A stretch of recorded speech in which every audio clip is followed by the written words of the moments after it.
Welcome back, everybody, for episode 3 of Behind the Grind. So we're gonna do a little more of kind of what we've been up to. Like what this entails is not like really a blog type thing about my life, but what I'm gonna let you know is like kind of like where I am in my own personal like poker at the time. And once again, not for documenting my own thing because it's very fragmented, but just to give you as an example what I think about when I'm starting my sessions and like where I'm going in life and what I'm doing with poker and this and that. So, general plan for today, it's a little bit later in the day compared to my last video. It's 4 o'clock ish, just a little bit above on the West Coast. So, I'm actually thinking about doing an online session, and then I might even like chill for a little bit and then go play some live later tonight. So, this might be like a little prequel to some bigger stakes. I want to once again get more live poker into my mix. If you guys saw in the goal section, my personal goal is to play at least 50 hours a month next year, to get into the flow of things. It's always good to kind of, you don't want to start your New Year's resolutions on New Year's. Start your New Year's resolutions like a little early so you're already kind of in the habit of things. I have not been playing a lot of live poker lately. The main reason, honestly, is in camera number. We'll call her camera one. I'll be camera two, and camera number one over there. I like just being home with the dog. Honestly, she's a senior dog. I don't know how much longer I'll have her in my life for. So I love just spending my time with her. So as much time as I can spend with my dog, I'm gonna kind of spend with my dog, honestly. And I just don't like leaving at night and having her be here by herself. And I mean, I do play, stuff for her. I have my old streams and such. I'll always leave it on and I'll leave the light on and such. But I know she doesn't like being alone, so I like to be here with her. But I am looking to play more live, so unfortunately, I do have to leave her more often than I'd like. But for today, we're gonna kind of do what we've been doing because I haven't played a ton in the last couple days. So we'll just jump into some micros, and if I'm like just really feeling it and vibing, then we can maybe jump into some small stakes or something higher slash different. I didn't really know what to segue into there if I was gonna go into like something like bigger than small, like going to medium stakes or going to PLO or going to tournaments or whatever. Um, Tournaments actually. Maybe we'll even start looking at the tournament board just to start the day. One second, I gotta tell little love bug something. Just a quick little message. Little Zodog, Zoey, Zoey, Zoey. Please don't, please don't. All right, sorry, sorry. Yeah, she loves to be licking in those paws, and I just can't have it. Can't have it. So we're gonna start looking at some tournaments because there's actually love that it's on the screen right now.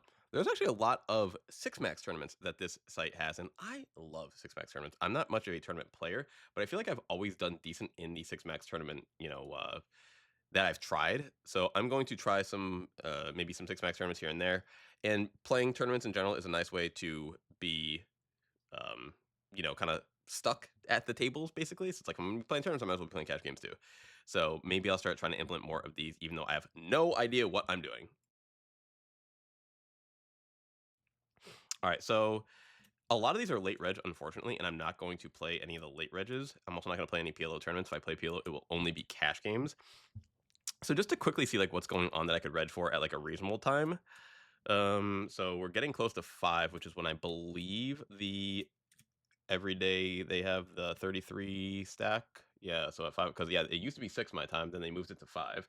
So that's cool. Like this is a great deal. Like if you're ever going to play a tournament, on Club Dub, I mean, if you're playing $10 buy-ins, like this is a lot, but if you want to have almost like a separate dedicated bankroll, I look at tournaments like scratch tickets, like lottery drawings, just with a little bit of extra skill, because that's really like given the variance that they have. I mean, sure, the best players in the world do win quite a bit, but there is still so much variance in each one of these events that I think it's easier and better to just look at it of that ilk where you're not really expecting anything out of it other than hopefully a good time. I've never committed more than 2 bullets to this, so I look at it as like, a 33 to $66 tournament basically with the 60K prize pool. It's actually really nice to have that at 60K right now. And mystery bounty, that's very interesting. It used to be like, say, in its last iteration, because they change this all the time. Like at its best iteration, it was 70K buy-in, no mystery bounty, just like straight up tournament.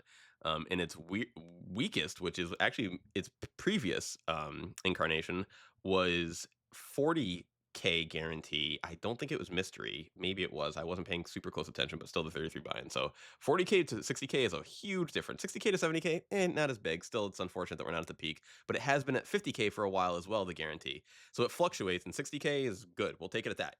And mystery bounty, sure, whatever. Whatever you got to do to keep it at this, fine. If mystery bounty is the new cool thing that everyone loves to do, fine, I'm down with it. But for today, we're going to start with some cash games. One second. All right, we got Zoe being a good girl. And I'm going to, I think, so like that's gonna be my day. Like if I decide to stay home and not go out, this is a great way to supplement it. Because if you do run good in one of these, bro, you take home 10 freaking K on the what you call? Oh, wait a minute. Wait. No, no. Wait, what? Oh, I guess because it's not. Yeah, once the prize pool, once there's more people, you're not gonna win 18K for first. Usually it's around 10K. It's around 10K. What's the 110 chip MTT ticket? So you just get that automatically in addition to the prize? Okay. That's cool. 110 chip MTT ticket. That's great. Like, why wouldn't you want that? You can use that in like, whatever. I think is it on Sunday?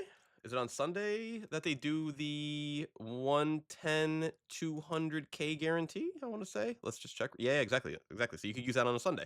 That's a great cuz Sunday is like a nice I call it a it's not a it's nowhere near the old Sunday Millions that PokerStars had, but I always felt on PokerStars, I think it was the same buy-in, like 110 ish, 109 ish. You'd go into the $1 million guarantee, and I mean, we're in America, dude, and that's 15 plus years ago that we've had access to the Sunday Million. So to have a Sunday 200K guarantee for the same price, like, and I know inflation's taking place and this and that, it's like I'll take it, bro. I'll take it. That's all I'm really getting at. So for 110, 210 guaranteed, like that's great because just do the math. I'm happy to enter in a $33 60K guarantee. That's a very similar, ratio. I mean, if you go 33 times 3, you're at 180 for the guarantee, and then add in that little extra, that 10, that gets you about 2K guarantee or 200K guarantee. So it's pretty good. So right now, I'm going to probably not play any tournaments. I know it's a long-winded way of saying I'm not going to play any tournaments right now, but I'm going to think about the one for tonight if I don't want to go out. But I'm planning on also considering playing live as well. So because I kept you guys so long with that, I'm gonna just kind of jump right into some. Let's go NL10 and NL40. Let's start from the top to go to the bottom. Let's see if there's any NL40 available. It's a great little medium ground to kind of jump into. But I do think NL10 does provide a ton of value to like the average person because it's the single most attainable and beatable stake. So now that we've shown everyone, I always like to show everyone at the start. We were at 41.98 to start. We always show what we start at and what we finish at because we like to be transparent with our winnings and losings. It also kind of shows that we didn't edit anything out. I mean, it should be pretty obvious when you don't see any skips or this or that. But I guess that's the kind of the whole point of this exact type of episodes and series and such is it's not going to be. I'm looking at this guy 54%.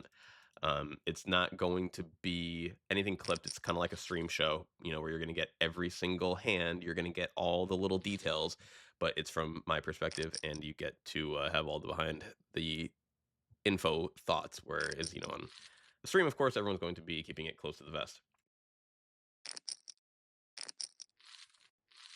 Trying to decide. I think we'll just probably. It's close. It really is close. Like this is such a see. Like it's not like it's like amazing to take this. 120 on the button. That's actually very playable once they rate. I think we're just gonna play it with a call though. A 3-bet seems so. It's fine. It's fine. It's fine. But I like keeping ranges wider. I know that these guys can come along for cheap. I know. Let's see what their sizing and timing is. Quick min bet. Cool. Let's raise that up. Just a little check raise. I have a gut shot. I have an overcard, and I just don't really buy their action. So my play didn't really work, and we're just gonna kind of give up on the hand / check down player equity. I mean, they could easily just have a flush draw themselves.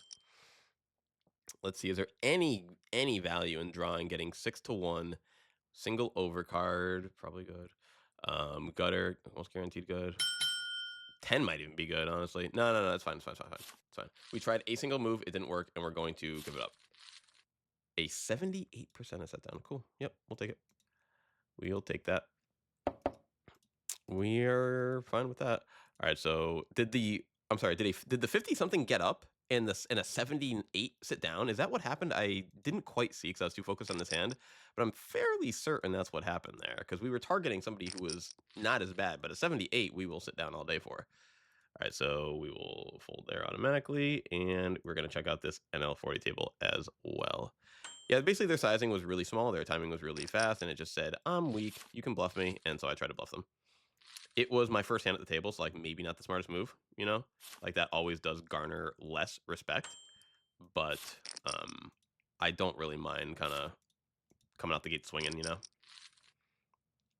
And the obvious other line there is to just check call, you know, and like use your equity and your odds to your advantage because you're really not getting um you're getting just such a perfect price, you know, like you can't make any mistake there by calling whatsoever.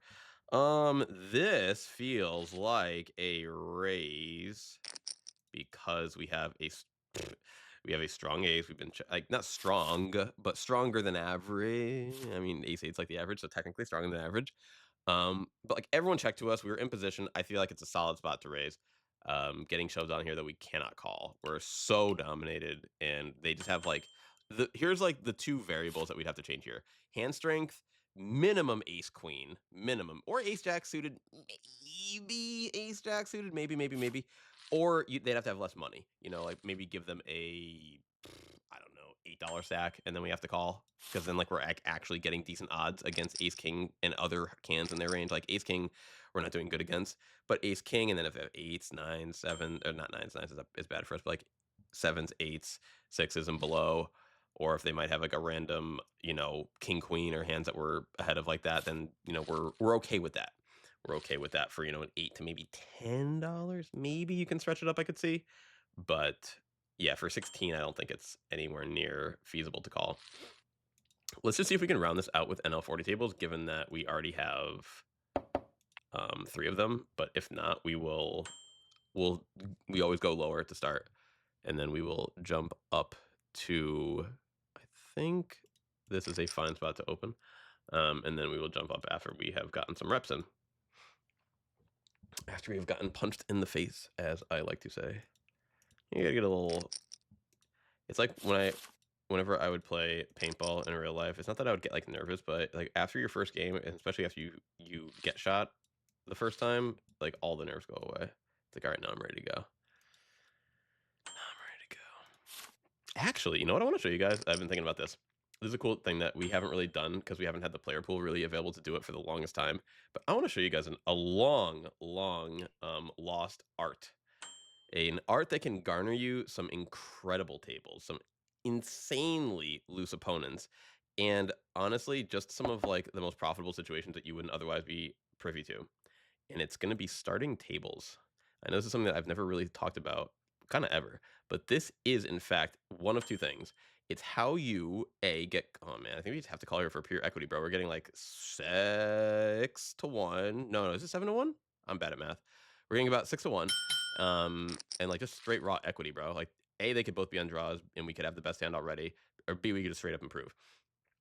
But okay, so when you do these, you get to get experience heads up, experience short-handed, and for whatever reason, like the least disciplined players always want to sit down and gamble with you. I don't know what it is, man. Is he really gonna bet an 8 here? No, so it's just a 10 or a 5. I'll call against a 10 or a 5 or nothing. I'll call against a 10 or 5 or nothing because I don't think he's gonna value bet an 8 here. That's the big thing. People are very bad at value betting thin. Always remember that. Always remember that. People are very bad at value betting thin. So when they put out these little bets that are saying, I have a 10 that I checked on the flop, okay. You know, he didn't donk bet, and he seems like not an aggressive player, but someone who's like a little more antsy. Ugh. Min raise plus 3 bet. I actually kind of want to call, let this person remain in the pot. Rare cold call from me, but we're kind of playing our hand face up. Is what it is. You have to do it at times. So when you put them on like trips or busted draw or, you know, top pair that they didn't donk the flop with, I think that that's a fine bluff catcher in the very end there. They check. We're just gonna check it through. You know, our attempt to like our attempt right now is just to get to showdown / improve, yada yada. But yes, getting back to this. So you get shorthanded experience. Like I'll just kind of show you guys really. You know, it's the main. You know, easier to show than to talk about.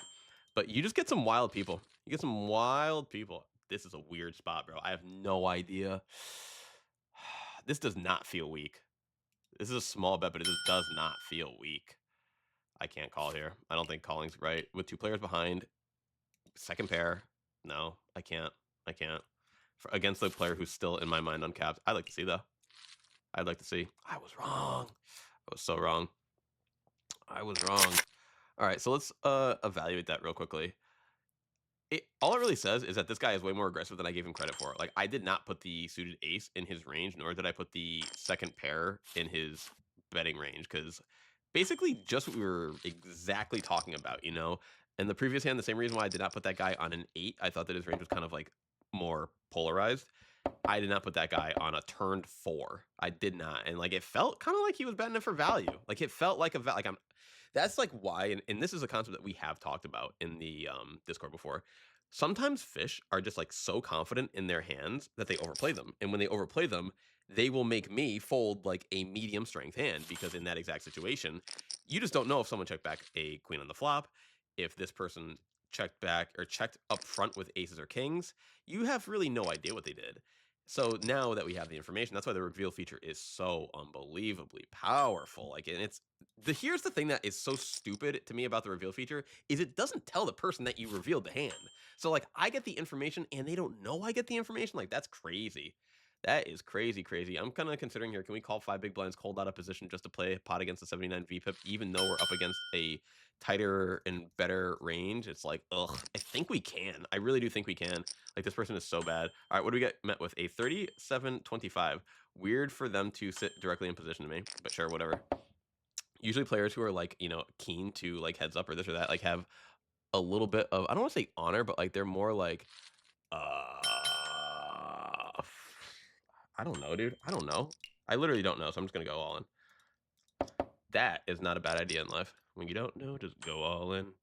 This guy only called, man. So like, how strong can he really be? This guy only called, so we're definitely betting this turn. And check. I'm still gonna check it again, bro. Even though I think I have the best hand. Deuces. All right, nice. That's cool. You never know what they're gonna have too. Oh wow, nice run out. All right, so they bet. I think that's an easy call against this person here, the 79-35. And hey, in the same thing, we get a nice run out here. It's just this one's for a lot more money. Huh? Another weird spot, bro. So they check back the flop and raise the turn. I'm just gonna do it again, man. I'm making the conservative fold. Sorry, I wasn't even paying attention here. I don't know what they raised to, and I just snap folded a king, which is probably bad. I was not paying attention. But I will snap fold the deuce 5 off with full attention being paid. Interesting. All right, I'm going to look at that last hand. There's no way that we're letting that thing slide by. Pardon, pardon. The 2.8 chip successful buy-in is not leaving, and it's like, I want to check the hands, please. Thank you so much for your cooperation. Yeah, there's like, he's gotta be right. He had the same hand too, bro. This is so wild. This is so wild. Like, these things are possible, but I don't think that they're like worth really changing your style for or being like, oh no, I made the wrong mistake. There's actually like a great behind the grind, because it's starting off with like mistakes being made in terms of not the proper play in the exact moment, whatever you want to consider a mistake. Some people say like if the person had the hand that you didn't want them to have when you folded them, then you made a mistake. Whereas in theory, I still don't really care / consider it a mistake because overall against the population in general, you really are not going to want to be calling like that. Most people call there with the king jack, I would expect. That's just my experienced opinion. Like, you can't say professional opinion because I'm not a professional, but in my experience in poker, I would say most people call there when they share the same two cards that you share. You don't have to worry about getting blown off the chop often enough to that it warrants calling there. Like, they are literally, probably, I would assume, not literally, because I guess I do not know for sure, at the bottom of their value range at that point. Maybe worse jacks, maybe, who knows, maybe they're like the ace-4 person and they really, really overvalue some hands. I don't know. Maybe this is how you learn, and that's why the reveal feature is so powerful. The 4-7, I'm still gonna back off with it. Vixen buying in for 22 chips. This person's like a pseudo reg, as in like their stats are reggy and they play a lot, but I never know with them. I just never know with some people. We go 3x, get the worst flop in the world, so we're just going to bounce on out of here. But yeah, the main thing that I was kind of getting at before is, like, not that I'm making mistakes, but that things aren't really going my way, and you want to always prepare for that, like, more than anything, because when things are going your way, God, that's so easy. That's so easy. Suited deuce, man. Like, I really could, but I don't have to. I could, but I don't have to. So at this current moment, my example is not being, it's not working out this time. We're not getting a great table, but, it's like anything in poker. You don't always get what you hope for. So this table here, here's the best thing. This person here, and this person here have all sat to my direct left, and they're not the kind of people who I'd want to my direct right. So it does leave seats open to my right for 50 people to sit down. Let's go with a little 3x yet again. And here I'm actually going to go for an exploitable 2x. What? Mixing it up under the gun 10-8 offsuit. I know it's not really a what do you call it? Like a hand that's probably even in the range from, you know, GTO and this and that. But it's actually what I would have always called in poker my mix-up hand. It's like the hand where I'm like, oh, if I'm just gonna fuck around, like pretend that I have a good hand, it's gonna be 10-8 suited. And I've always just kind of like went with it. You know, it's like the one hand that I'll play like a little bit more. I'll give it a little bit more zeal than the average hand. Here we gotta go with the third bet, and then we're just gonna check. Oh, I didn't go all in. Might be. King 4 offsuit. Okay, no king, no queen would be nice. I was gonna say no king, but it's like really no queen. I tried to say. That's not cool. Scary, but we'll call. Not cool, scary, but we'll call. Check and then probably fold. 27-13. Hold on a sec. Fold. Stand up. Take the seat. Now we have position on a 70-29. All right. Well, in this once again unique instance, it did work out in the end. All right. So what do we got here, sir? Not that. 9% VPIP. Vomit. Unfortunate. Vomit. Only flat calling is in the cards today. Only flat calling is in the cards today. But yeah, so like when this guy 4-bets us, it's like, ugh, what are you gonna do? You know, like his range is pretty much crushing our range or our hand. Like, what do you like? We can't really happily proceed. So we just take the worst. Sorry, we take the what is the what's the one, pick your poison type thing? I'm trying to the word least evil. I don't know. I'm definitely not remembering my phrases properly right now. But I feel like literally folding, calling, and raising all suck. So you just pick the one that sucks the least. You know, like that's the only way I can word it right now. Unfortunately, turn 2 pair bet, river horrible, not bet. Like standard stuff. Wow, look at this. We have 3-10 dead money, and we pick up a pair of 10s. Let's hit the 9x button. He checks me. That's good. Maybe he missed an 8. Whew. Lucky me, bro. Lucky me. And with the read. All right, so 9x is nice here because people might think we're just trying to buy it, you know, and play back at us. Oh my gosh, the 70-29 gives us action. Oh, I really think this is it, dude. B167, bro. This is why it's here. And then you drop it down a little bit. Drop it down a smidge. Drop it down a smidge now. Yeah, drop, because like you want all in by the turn. If he has a pair, if he has a 9, do you think he's folding a 9? If he has a draw, do you think he's folding a draw? If he has a queen jack, do you think he's folding a queen jack here? Do you think the 70-29 psychomaniac is folding queen jack offsuit on this board with no heart? I don't. I personally don't. I would be shocked if they had a hand as strong as queen jack offsuit. So you go for the overbet, man. Go for the gusto.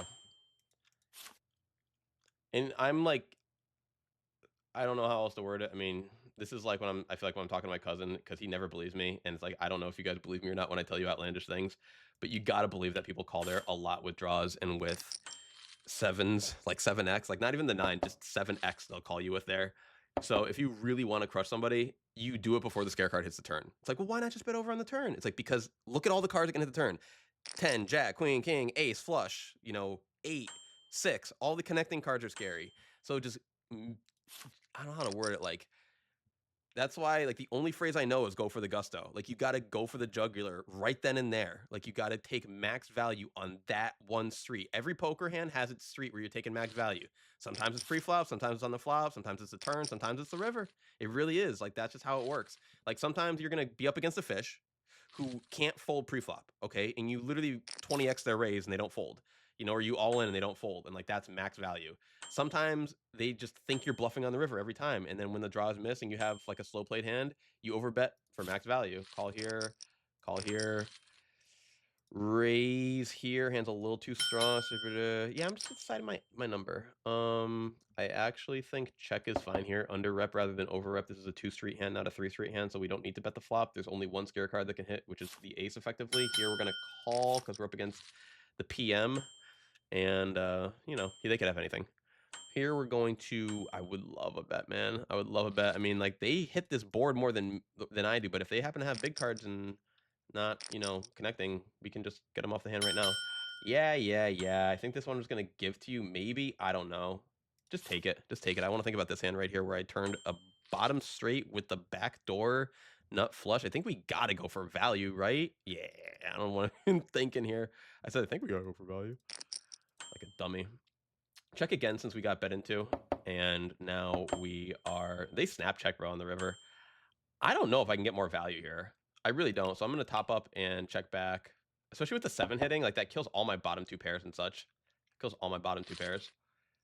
So Ace does hit the river. Unfortunate, but I still don't think we're going to get more than 2 streets. So like checking on the flop and turn is fine. Oof. If he had some Psychomaniac stats, I would consider calling, but with the 27, sorry, with the 25, what did I just click right there? Nothing. With the 25-17, I just don't think it's in our best interest because Queen Jack gets there, Ace X gets there. I'm not really sure what Ace X he has in his range, but you know, Ace 8, Ace. Well, it was a limped pot pre-flop, so he could just have. But why would he call the turn with the rent? And was there a flush draw on the turn? No. So Ace X really is unlikely. It really is just Queen Jack that he didn't bet the flop with. That might have been an overly tight fold. Because what other draws missed? The 7-9, the Jack 9. That might have been a bad fold. I'm not going to check though, but that might have been a bad fold. Because he probably doesn't call the turn with Ace X, you know? Like just what Ace X is, or sorry, the flop I meant to say. My bad. We check called the flop before, and then the turn went check. Yeah, my bad. You guys are probably yelling at me, you dumbass. You did not check the flop. All right, I'm actually gonna limp here over 10-9 off. I don't really want to go too crazy. Yeah, I hear you, bro. Sorry, 420 is better than 6-7 on the three bet size here. You don't want to go something too crazy until you know they're ridiculous, you know? Like, in 420 is big enough. 420 is plenty big enough. Homie goes 4x, which is just an absurdly stupid size here. Like, this is like a 9x or nothing size here. Like, 7 to 8 to 9x or nothing here. Like, 7x minimum, dude, when you got 3 blinds, 2 limpers, your worst position possible. So I'll call getting, like, what, almost 6-1? Flop top 2 pair because they didn't make it, you know, a bad enough price and proceed with the hand. So another instance of going large for value not working out, but is what it is. I'm not going to ever deviate off of small, you know, sample occurrences. Basically, like if a year goes by and people stop paying me off, then okay, I'll stop like betting 167 on the flop. You know, when I have like an overpairs on like jack high boards and such. But until it's for as long as they keep paying me, I'm gonna keep doing it. On boards like this, yeah, just gonna make it even 10 for my 10. I have a 10, bro, so I'm gonna make it 10. It's simple. You know, he raised pre, might have an overpair. We're gonna raise the flop. Very simple. That's all I can say. He bet into 3 people.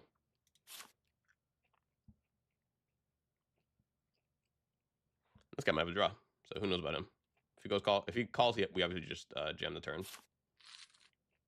Third instance, no value. But I don't care. You can almost say effectively, like, almost everything has, like, gone wrong. Like, usually in sessions where everything goes wrong, you don't have, like, some pots that you win, you know, especially, like, decent-sized pots. But we could have won, you know, so much more in each of those pots. That's why those could have effectively gone wrong. But, yeah, things are not really going the way that we would like. And in these spots, you're just gonna have to keep trucking along. So 3.5 is like kind of big. We're on the button. Do we have any incentive in the blinds? Like if you have like a 60, 70, 50% in the blinds, calling is so much better, but like it's close and I don't feel the need to push it really. That's kind of like always my approach. I like to let the cards come to me. I like to let the situations come to me. You know, we're just talking about right now how like we don't feel like things are going our way. So you don't want to make it you don't want to try and deviate too much from what you would normally do. And that I think too is why having say stop losses and having times where you just stop playing when you don't feel great is so powerful because it helps you kind of like recalibrate your brain. Extremely lucky board here. Unlucky to get dunked into, especially because we're not even the PFR.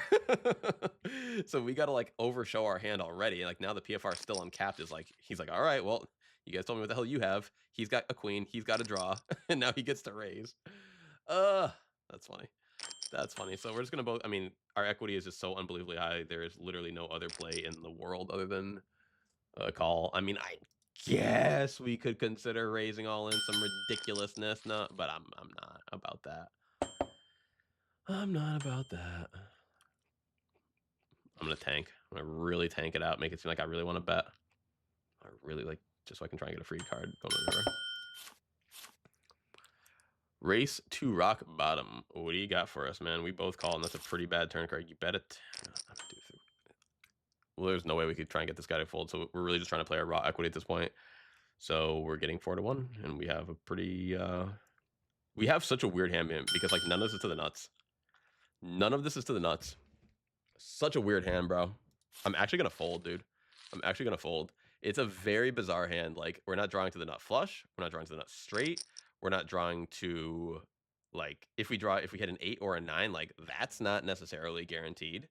So, and when this hits and this guy bets and he doesn't snap call, it's like, oh my god. He almost always has it. Dofu and raise to rock bottom is probably contemplating with bear, like the absolute weakest hand here that he's considering, ace queen, I would say, ace queen. But he could have a hand here as strong as queen queen, you know? Genuinely could. Oh my god, I almost folded here. That would be stupid. I would think calling here is much better. 80 cents. Yeah, we're getting almost 4 to 1. So about 3.5 to 1. We're about 3.5. They call with the queen queen. Yep, jack 10, of course. Jack 10, of course. That's like the biggest problem right there, is like really not knowing where we are drawing to. We have overcards. We have the 5. We could like try to pull some move against them, like check raise this turn, this or that. We have the, wow, that was a really strong, really fast bet. You can have it. I'm not gonna play back at that. Really strong, really fast. Kind of curious. Kind of curious. Yeah, they would have folded. They would have folded. Good bet. Good bet by Vixen. But yeah, in this instance right here, man, it's so awkward when you don't know what you're drawing to. Like, I almost felt like I was playing PLO that hand with how much stuff was going on with the board and like how willing everyone else was to put money in the pot. You know, some hands in poker, you know, sorry, let me rephrase. Some hands in No Limit Hold'em, you are playing a, you know, like mediocre equity all around. Like everyone's got a little scrap of the board, like a middle pair, no kicker, top pair, decent kicker, and someone might have like a gut shot or like an open ender, but the board's got a flush draw on it, so it's not even like a strong open ender. Whereas in that hand, it really was like almost like a hold'em and a half hand. Like it was like we're all playing pineapple, like we all had so much going on. I'm gonna go 2x. I'm sorry, $2, 5x. I go 1, they go 5. He goes all in. Not continuing. Sorry, I was to say not folding, not continuing. This is actually a fine spot to check, in my opinion, because I don't view this person as super, super, like, fishy. So I think that we will, on average, make, like, we're not going to make a ton off of them when they have the 10. And, like, they're not going to be, like, the one that pays us, like, their entire stack. I just don't get that vibe off the break. So, dude, if they raise this turn, I would actually shit my pants. I'm not going to lie. I'd probably make a bad fold. But I'd rather be in a spot where we don't like commit a ton of value to a deuce deuce 3-3 10-10. We're not going to get a ton of value from 6-6, you know, through 9-9. So they're really, it's almost like in a weird spot, like that king king right there isn't even a 3 street hand right there, you know, for value, because against a player of 27-13, like they're gonna have a relatively, I would say, respectable-ish calling range. Like they might have more 10s than the average person, because that is a pretty big 14% gap, excuse me, between their VPIP and PFR. But I made it 5x out of the small blind. That's like a really strong action, I would say. So yeah, I don't want to overexpose myself when I don't have to. Like I obviously go very ham with some of these top pair, top kicker, and overpair hands against these players because they will pay you. But when you're up against a player who will not pay you, like this right here is such a nice little middle ground between NL100 and NL10 with how the people play. Like you will find the people in there that pay you just like they do at NL10, and you can go crazy there. You know, if he was like a 50-16 right there, I probably would have bet 3 streets and gone for it. But I viewed him as closer to like your average NL100 opponent who would just probably have a little bit more sense to them. Like your average reg at a casino who's just been playing for 20 years, who may not be winning, but is, like I've mentioned many times before, like just exposure to poker. Like when someone raises 5x and then they bet, you know, 67% of the flop, and then they bet on the turn like 70% of the pot, and then they like jam the river. Like it doesn't take a genius to figure out they got a pretty good hand, honestly. I don't know how to really word it. I think 6-7 is nice here, given just like this person will pay us off. So you do want to start building a pot against them. What street are we going to get the most value against them here? Who really knows? Like probably not the pre-flop, probably not the flop either. This is one of those spots where like maybe, probably the river. Honestly, like you'd want to get a good hand and then just like overbet, bludgeon them to death. Because with King Jack O, you're not going to really get a whole ton of like super big draws that you can overbet with or this or that. Really, on the 3-3-8, they decide, you know what, this is me. This is me. I'm gonna lead out confidently. here's really like my thing about it as a poker player is like I just don't really fight this a lot, especially when I'm multi-way. That's effectively street poker, and I feel like street poker is just gone, man. That shit is back in 2015, and like it exists in two places. It exists back in the day, and it exists at like maybe some of the highest stakes. Like because you just don't need to do that right now. Like there's really no need to expose yourself with the king jack off and like raise on the flop. He calls, and you overbet jam on the turn, just hoping that they're gonna fold or whatever line you decide to take that overly commits. It's like if you don't know what to do, I in this instance will always just like to say, WW TSD. What would the solver do, man? What would the solver do? Because that is your best guess. And in my instance, the solver probably just folds there when donked into. Probably just folds there, maybe floats a little bit, but probably isn't going like raise and this and that and all like the crazy stuff that we would do back in 2008.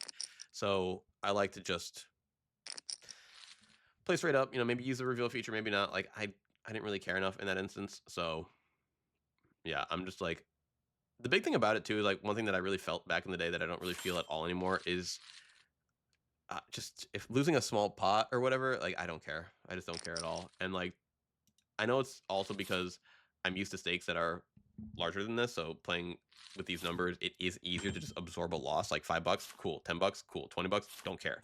So if that's your current stake and you feel a different way about it, you're cool, and that's perfect because everyone has to kind of get past that. You have to play so much that either the money doesn't matter to you, or you have to play so much that you end up playing higher stakes that the money doesn't matter to you. But one of the two will come eventually. So it really all in the end is just about desensitizing yourself to these like investments. Don't get the what is it called? Sunken cost fallacy. It's like just because you opened and someone 3-bet doesn't mean you can't just fold. Even if they 3-bet you 2 or 3 times in a row, maybe you're at the wrong seat of the table if you're in a position where someone can do that. But instead of like just playing back randomly with bad hands, I would rather just play what the solver would do. Just if the solver would play back, by calling and trying to play its equity, just call and play your equity. If you don't have a strong enough hand, you don't have a strong enough hand. If you can 4-bet them, 4-bet them. Just do what you think, because at that point the solver's goal is always, in case anyone listening to me is not like thought this through or is even really aware of it, it's not to win money in poker. It's actually the exact opposite. The solver's goal is to not lose money in poker. So whenever you don't know what the hell is going on, just defer to not losing. Worry about winning later, okay? Because a leak, in my brain, like the way I think about it when people talk about plugging their leaks, a leak is a source of money lost, consistently lost. So all we're trying to do is plug those leaks and not have those leaks. And once we focus on the leaks, then we can focus on, actually building and improving from there. So I tend to, just always think back to the rock, paper, scissors example. Why you would throw 1/3, 1/3, 1/3 randomly is not because it's going to win the most. It's because you can't be beaten at that point. You do something that cannot be beaten. So just try to defer to the poker line that means you cannot be beaten. Like you're not going to be exploited. Like that's what we mean in poker terms. I think this is a spot where 2.5 is fine. 2 is also fine. 3 is probably a little overexposing ourselves considering how much we are going to fold to a 3-bet from really any of these players. I would go with a modest c-bet here. Quick little c-bet. We have plenty of barreling opportunity. Still didn't even turn anything. Given their stack size, we can't like really do anything other than barrel all in, and we didn't get like the proper turn to do that. Like we would have needed a 10, a 7, a queen, like on the turn. Queen on the turn would have been a snap shove, honestly. It would have been great. But here we just, I think, check it down and lose/win with king high sometimes. All good because we wouldn't have gotten the fold anyway. Raise small, flop top pair, probably go for 2 to 3 streets, but I think like the 2 streets you want to go for in this hand are the flop in the turn, because with all the draws out there, once they break on the river, you're not going to get value from those then, so you want to go for the value early. This is such a strange thing to even say, but you could honestly even consider a turn over bet because of how much people do like to call with their draws. Like, I mean, in Queen 8 is like such a thin ass hand to do it with, but how many better queens are out there? There's Queen 9 and Queen 10 that don't 3-bet. Queen Jack is blocked on the board. King Queen and Queen Ace probably raise you at least some of the time. You're ridiculous, sir. I just want you to know that. 2.5 to all in. Post 30. I'm just gonna, if we were well, I guess they can't post the button, but in theory, if they posted the button, we were cut off. I think raising here is better, but like little loose. Wow. Flat call with the AA, and we blocked you, bro. We blocked him. Holy cow. What a ridiculous action. Now, should we have called there because they had the same hand as we did if they folded? Absolutely not.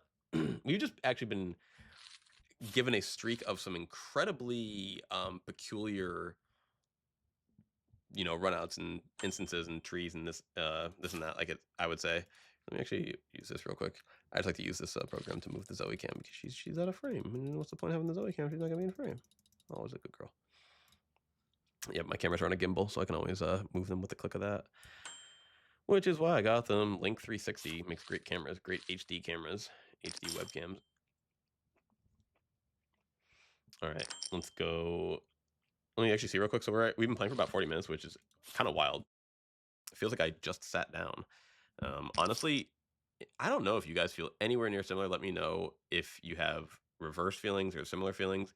But when I'm losing / things once again aren't going my way, I feel like time flies by. I could play an 8-10 hour session like nothing if I'm like down or if I'm trying to climb back to even. But once I'm up, I feel like, all right, there's rent. I'm gonna take the money and go home and go live for a month, and then you guys will see me later. Like it's hard for me to. I could have called there. But I, you know what? Honestly, I could have 3-bet there. That would have been a way better play. Way better play. But yeah, like winning, especially when you like win a decent stack in 2-5 or 5-10, it's like, ugh. I'll just go, dude. I'm tired. Doesn't help when you're like tired of life in general, but poker's like the easiest way to. Sorry, what's the best way to word it? It's the easiest way to have a grind, because like there's a lot of grinding in life, but like not a lot of it is as easy as just clicking buttons and making decisions with cards. The hard part of poker is without a doubt the variance. There's no other two ways about it, in my opinion. That's like the only thing that keeps winning players away and losing players coming back. Fold is fine. But my basic thing talking about the time is that I don't like these recordings to go for super long, so we're probably not going to go very far with this one. But I will, of course, then just start episode 4 right after, since I've got like a bit of a groove going. And we're kind of chilling, and and in 10 minutes, that tournament starts. So I could sign up for that. We could do that and then play maybe some 100. Check out some of those stakes. And if 100's not looking good, we can either come back to here, we could go to 10, or we could even hop into some PLO. But I think it's kind of funny too. Whenever I do like my longer sessions, like the first part's always gonna be the build up to a regular session. This is my warm up. This is my Kobe Bryant warm up special. He would always take his shots close to the basket, move out, and it's like it seems ridiculous, it seems silly, but like that dude was like a workhorse. So anything that homie said, I would like to try to exemplify in any way, shape, or form. But I view the micro stakes and stakes smaller than what you're currently comfortable playing as your warm up stake. So that's why I like to play this to start off, to kind of get situated. And it's almost like a good thing. It's like, all right, man, well, if things weren't going great for us at these limits, then we'll try and bump it up or do this or that. So what I think I'm going to do is literally just kind of cut this right now. And you guys will see me back here, same table, same everything, for episode 4. And then we will then, start transitioning into different parts, because I don't really want to play just NL40 for several hours, but I would not mind playing for several hours. So thank you to everyone who has watched this far. Please leave a comment below if you want to, talk about this. That always helps me more on the YouTube side of things than actually talking about it in the Discord. But wherever is fine, honestly. It doesn't really matter, I'm just here for the poker at the end of the day. But if you want to help me out on the YouTube side of things, I probably will publish these videos eventually once I have the time to make like a nice little thumbnail and make it look a little more presentable. I do think these videos are worth the public to see as well, not just for you guys.